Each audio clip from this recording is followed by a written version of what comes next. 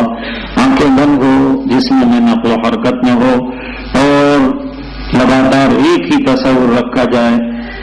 اللہ کی رحمت برس رہی ہے، دل میں سما رہی ہے، اور دل اللہ اللہ اللہ کر رہا. اب سے تھوڑی دیر تک مراقبہ کریں گے. اللہ کی رحمت برس رہی ہے، دل میں سما رہی ہے، لگاتار یہ تصور رکھا جائے. اگر کوئی دوسرا تصور آئے تو اسے ہٹا کر پھر یہی تصور کو جاری رکھا جائے.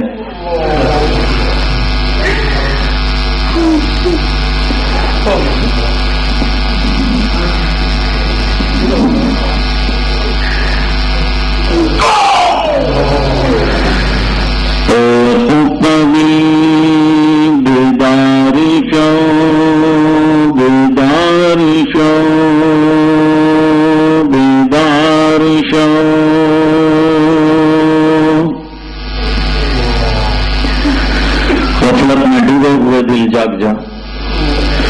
در ذکر حق مشغول شو مشغول شو مشغول شو. اللہ کی یاد میں مشغول ہو جا. دل کا اصلی کام اللہ کی یاد ہے. عزیزو دوستو یارو یہ دنیا دار پانی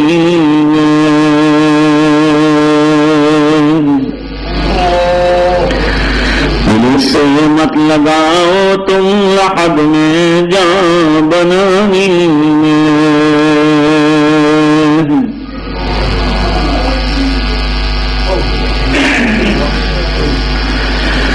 تو آیا بغیر طاقت فسالات دنیا میں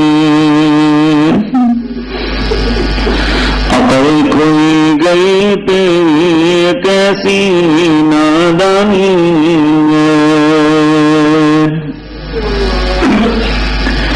عبادت کے لیے آیا تھا اور فضولیات میں لگ گیا. اس کام کے کرنے کو آیا تھا اسے چھوڑ دیا.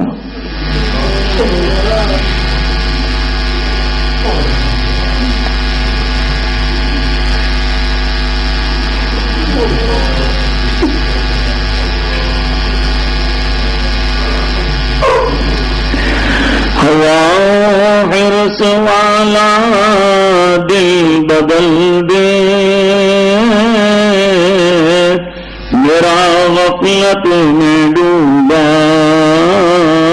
دل بدل دے،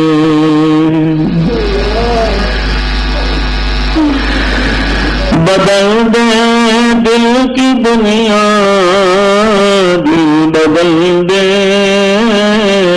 خدایا فضل فرما دل بدل دے،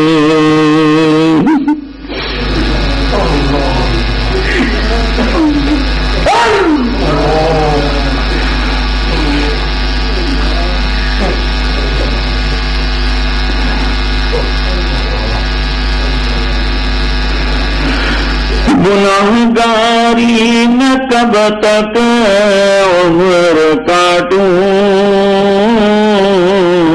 بدل دے دل کا رستہ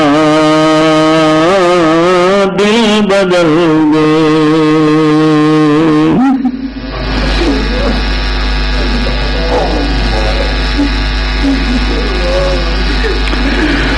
سنوں میں نام تیرا درکنوں میں، مزہ آ جائے مولا دل بدل دے،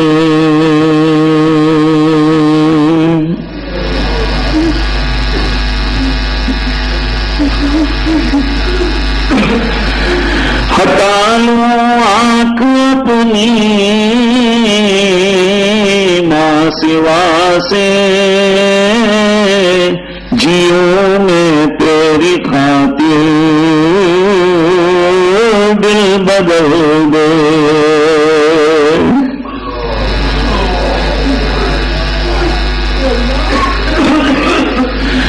کروں قربانی اپنی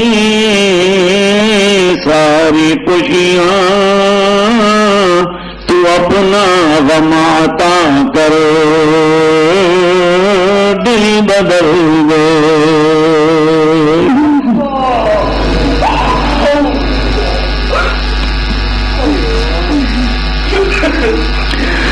سہل فرما مسلسل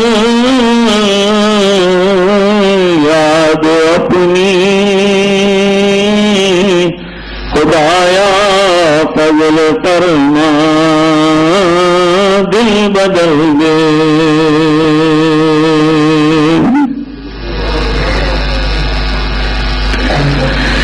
پڑا ہوں تیرے در پر دل شکستہ، رہوں کیوں دل شکستہ دل بدل دے،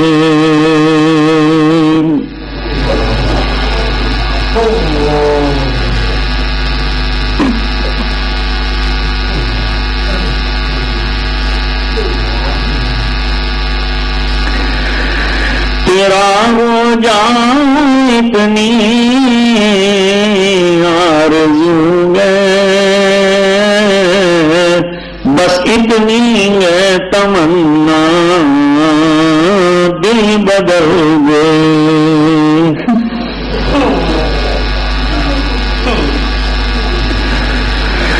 میری فریاد سن لے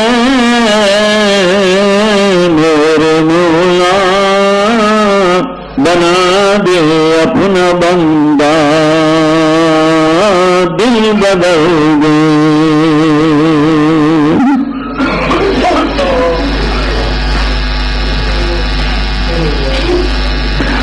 مراقبہ کر رہے ہوں تو اتنی بات ضرور سوچنی چاہیے کہ اپنے اختیار سے آنا ہوا، اپنی اختیار سے کہنے پر آنکھیں بند کی، لیکن ایک دن یہ اختیار ختم ہو جانے والے ہیں، جو بسی کے ساتھ لایا جائے گا اور قبرستان بھی لے جایا جائے گا۔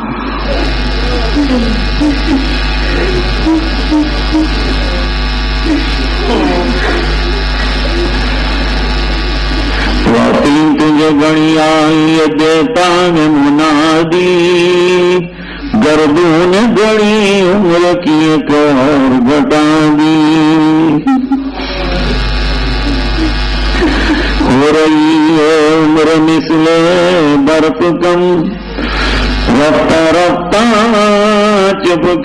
سکے دم بدم، ایک دن مرنا ہے آخر موت ہے، کر لے جو کرنا ہے آخر موت ہے۔ زندگی کو سوچو اور اپنی غفلت کو سوچو، کتنی غفلت کے ساتھ زندگی گزار رہے ہیں۔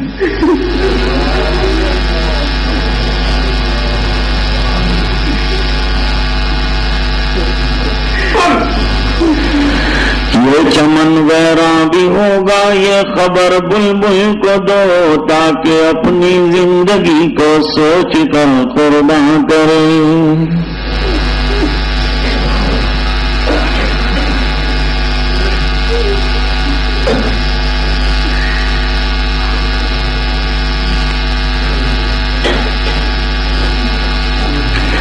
لا الہ الا اللہ محمد رسول اللہ صلی اللہ علیہ وسلم۔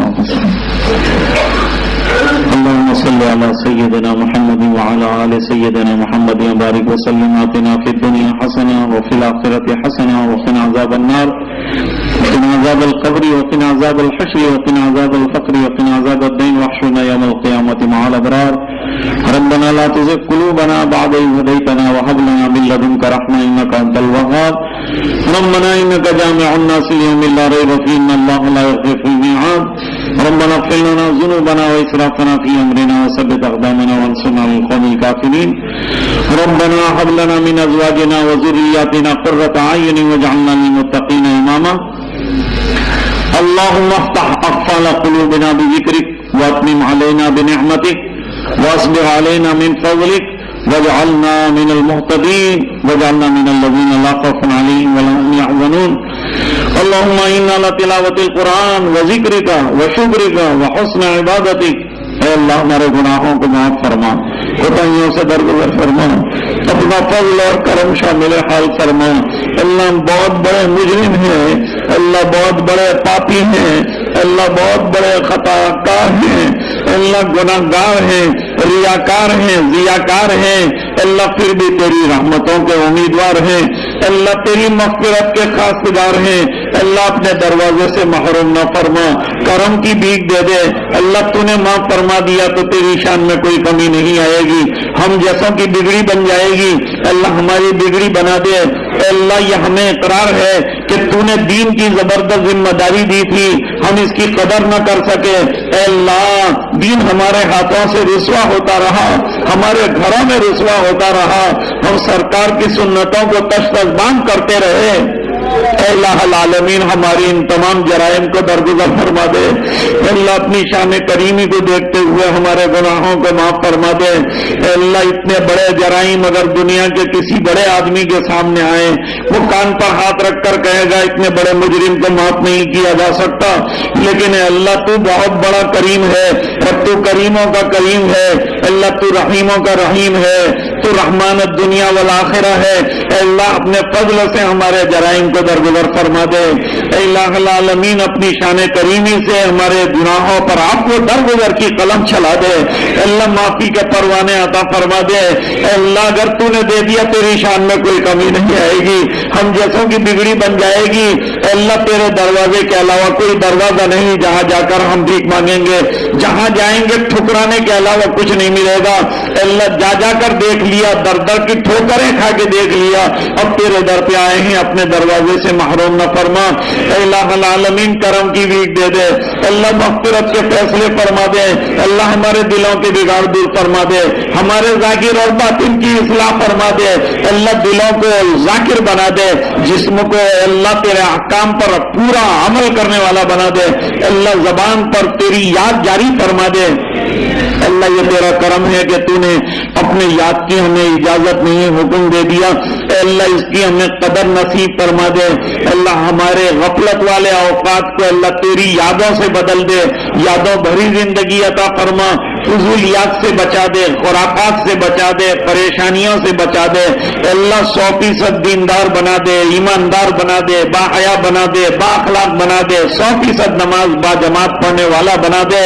اللہ مسجدوں کو آباد فرما دے، اللہ جوانوں کی زندگیوں کو قیمتی بنا دے، اللہ دین کی محنت کے لیے قبول فرما دے، اللہ تیرا نام لینے والا بنا لے، اللہ انہیں اللہ اللہ کرنے والا بنا دے۔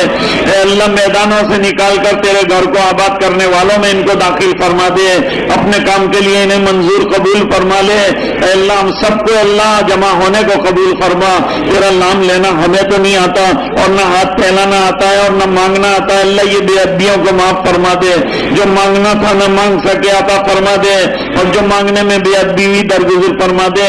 اے الہ العالمین روحانی جسمانی امراض سے شفا عطا فرما، دل کے بگاڑ دور فرما، ظاہر باطن کے بگاڑ دور فرما، نبی کریم صلی اللہ علیہ وسلم کی اتباع زندگی کے ہر موڑ پر نصیب فرما۔ اللہ پورے مجمع کی مغفرت فرما، امت کے ایک ایک فرد کی مغفرت فرما، دور دراز سے آنے والوں کا آنا قبول فرما، تیرے ناموں اور تیرے یادوں کے لیے قدم اٹھانا منظور فرما۔ اللہ محنت کرنے والوں کا محنت کرنا، کھلانے والوں کا کھلانا منظور فرما۔ اے الہ العالمین ماں بہنوں کا ہاتھ اٹھانا منظور فرما، اللہ ان کو بھی تیری یادوں بھری زندگی دے دے، گھر کا ماحول بدلنے والا بنا دے۔ اے الہ العالمین ہماری نسلوں میں دین کی طرف پیدا فرما دے، اللہ دین کی سچی فکر عطا فرما دے۔ اے اللہ پورے مجمع کی مغفرت فرما دے، امت کے ایک ایک فرد کی مغفرت فرما، دعائیں اپنے فضل و کرم حبیب پاک صلی اللہ علیہ وسلم کے طفیل منظور فرما برحمتک یا ارحم الراحمین۔